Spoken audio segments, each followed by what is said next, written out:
सभी को जय मसीह की। हम नम्रता के विषय में एक बार फिर से प्रभु के वचन से कुछ बातों को सीखेंगे।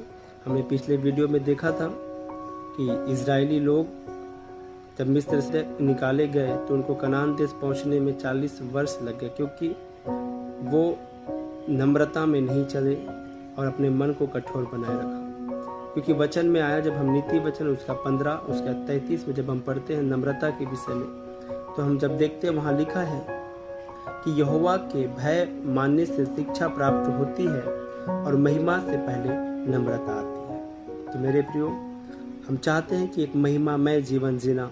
महिमामय मतलब क्या है? एक ऊंचे लेवल की लाइफ को जीना।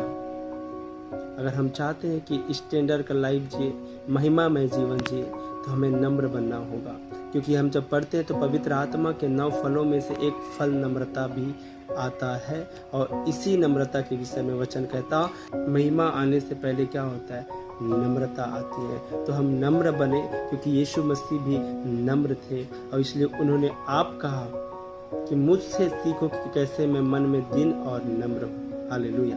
और जब हम नीति वचन इसी के 18 और उसके 18 के 12 में हम जब पढ़ते हैं तो लिखा, नाश होने से पहले मनुष्य के मन में घमंड और महिमा पाने से पहले नम्रता आती है। हालेलुया। तो हम सारी चीज़ों में हम जब देखते हैं तो नम्रता का बहुत ही ज़्यादा हमारे जीवन में महत्व है। इसीलिए कि जब हम पुराने नियम में भी जब हमने पढ़ा कि इजरायलियों को नम्र नहीं बनने के कारण जो देश पहुंचने में ज़्यादा से ज़्यादा 11 से लेकर 40 दिन लगता, उस देश में पहुंचने के लिए उनको 40 साल लग गए। और उनमें भी लिखा कि उनके बच्चे ही उस देश में पहुंच पाए। पुराने लोगों में से केवल 2 लोग जो यहोशू और कालेब भी पहुंच पाए। यहाँ तक कि उन लोगों के हठीलेपन के कारण मूसा भी उस देश में जहाँ परमेश्वर उनको ले जाना चाहता था नहीं पहुँच पाया।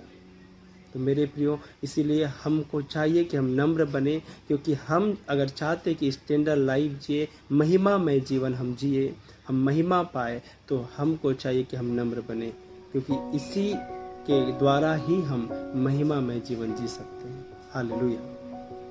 क्योंकि वचन में आया, नीति वचन उसके 18 के 12 में, कि नाश होने से पहले घमंड आता है और महिमा पाने से पहले नम्रता आती है। इसलिए नम्र बने और परमेश्वर की ओर से उस महिमामय जीवन को प्राप्त करें जिसकी प्रतिज्ञा उसने हमसे की है। ये खुदा का वचन है। इस वचन से हम सभी को आशीष मिले। आप सभी को जय मसीह की।